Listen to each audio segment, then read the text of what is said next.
Lundi 8 janvier 2018, mesdames et messieurs, chers téléspectateurs, bienvenue à votre édition du soir sur la chaîne télévisée en noir. Pour vous, les grands titres. Le guide spirituel El Hadj Bilal Diallo a rencontré le personnel de la radio Salam de Bamako lors de la session ordinaire qui s'est tenue ce samedi. Pour plus de détails dans ce journal. À la mémoire des très jeunes tués samedi dans une forêt protégée à Casamance, le président sénégalais Macky Sall a décrété 2 jours de deuil à partir de ce lundi. Le président français Emmanuel Macron en visite d'État pour 3 jours en Chine. Nous en reviendrons dans ce journal.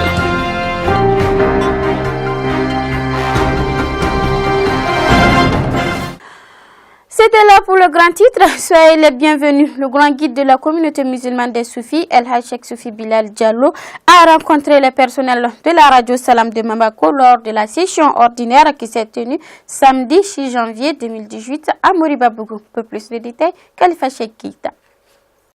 Le guide spirituel El Hadj Soufi Bilal Diallo, accompagné du président de la communauté musulmane des Soufis, Cheikh Soufi Sadio Bilal Diakité, ont rencontré les personnels de la radio Salam lors de la réunion de la session ordinaire pour la nouvelle année 2018 qui s'est tenue le samedi 7 janvier à la direction de la dite chaîne à Moribabougou. Après l'ouverture de la cérémonie par le directeur général Cheikh Boulkassem Maïga, c'est le président de la CMS Mali qui a d'abord salué et remercié le personnel pour leur dévouement remarquable à satisfaire les auditeurs et auditrices. Après quoi, les agents de la structure se sont présentés au grand guide afin de recueillir leurs préoccupations pour une dynamique des activités de la 89.7 MHz. Quant au grand Soufi Bilal Diallo, il n'a pas manqué de saluer le directeur de la radio Salam, Sadio Kone, pour la dynamisation de la radio de par ses activités et son personnel en leur souhaitant le vœu très chaleureux de succès. Suite aux bénédictions de fin de cérémonie, Cheikh Soufi Bilal a donné ses impressions en souhaitant une franche collaboration entre les agents et ne pas laisser place au conflit d'intérêts personnels en insistant surtout sur la formation continue qui est une priorité et exhorter les uns et les autres à cultiver la paix universelle. Je suis très content d'avoir rencontré le staff de la radio Salam, le directeur y compris tout son staff. Nous avons fait le point et puis des présentations. Toute la joie a été pour moi de partager ce moment avec les personnels de la radio. J'avais si bien dit, il faut la formation continue. Parce que quand la formation s'arrête, c'est le niveau qui s'arrêtera. Il faut obligatoirement une formation continue. Donc cela relève de votre compétence. Et je vous dis et je vous exhorte d'évoluer en ce sens, afin de perfectionner encore le niveau de vos subordonnés. En plus aussi, le résultat est satisfaisant. Donc on ne peut que vous féliciter et vous encourager. À la mémoire des très jeunes tués ce samedi dans une forêt protégée de Casamance, le président Macky Sall a décrété 2 jours de deuil à partir de ce lundi. Samba Keita nous en dit plus.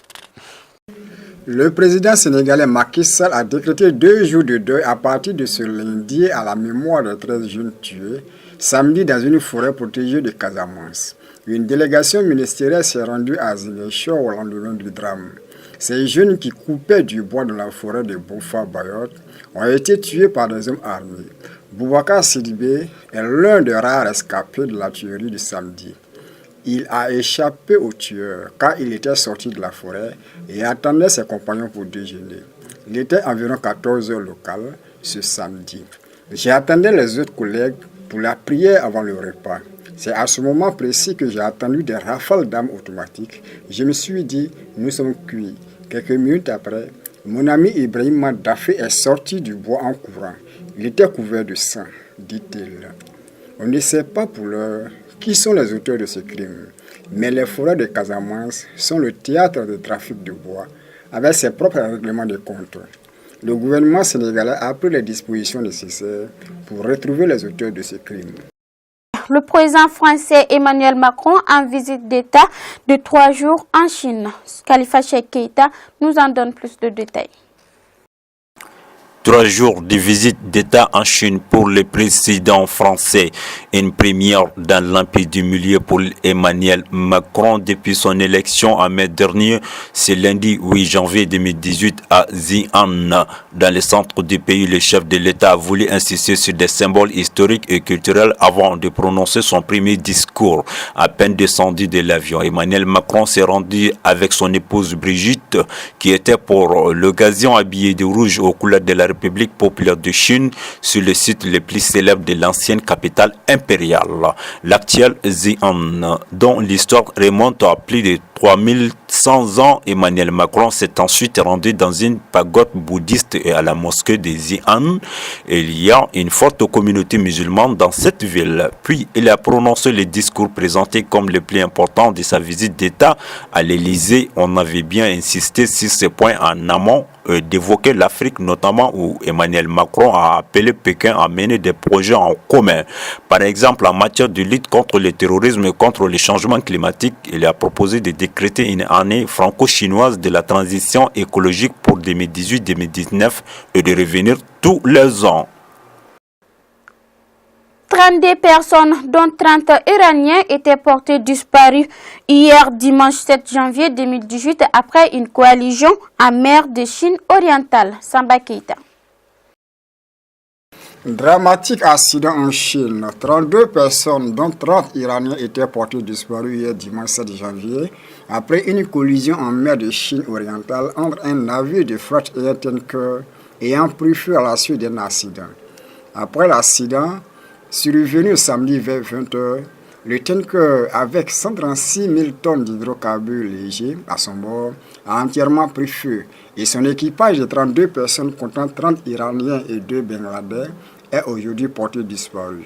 Vers 1h GMT dimanche, l'incendie ravageant le tanker se poursuivait sur le navire toujours à flot et des traces d'hydrocarbures étaient visibles à la surface de l'eau.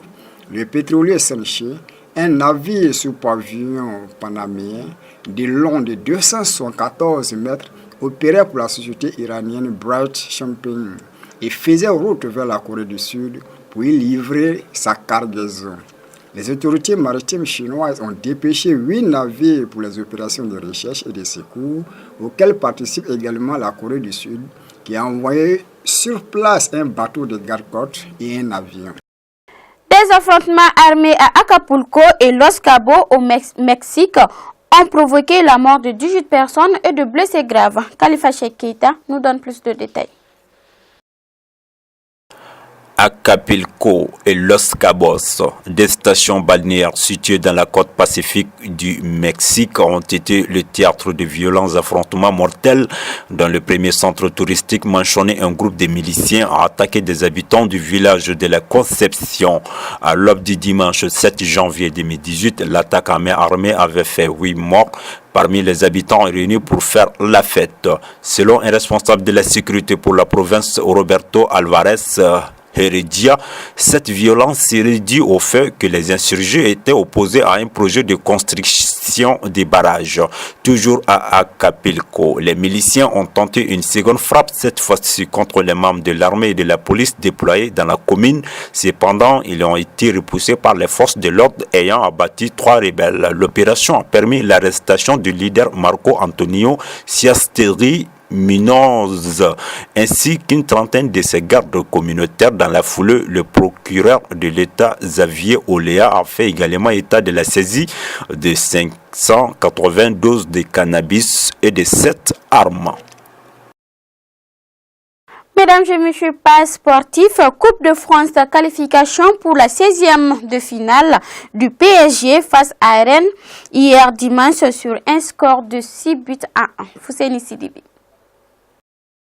Coupe de France, le Paris Saint-Germain s'est bien amusé à Horizon Park. Les hommes d'Iné Emery n'ont fait qu'une bouchée de Rennes, 1-6, dimanche en 32e de finale de la Coupe de France. Les trios offensifs Neymar, Mbappé, Di Maria, tous auteurs de doublés, a régalé, histoire d'asseoir un peu plus la domination parisienne sur le football hexagonal depuis le début de la saison. Le Paris Saint-Germain s'est offert un festin pour sa rentrée hivernale, attendu à Rennes pour lancer son année 2018 dans l'affiche des 32e de finale de la Coupe de France. Le triple tenant du titre a signé une large victoire, 1 but contre 6, amené par un trio d'attaque en grande forme. Les joueurs du Né Emery se sont fait plaisir et ont même régalé. Mbappé, 9e et 76e minute, Neymar, 17e et 43e minute, et Di Maria, 24e et 74e minute, ont chacun claqué un doublé. Bourigeaud a sauvé l'honneur des Rennais sur penalty 66e minute.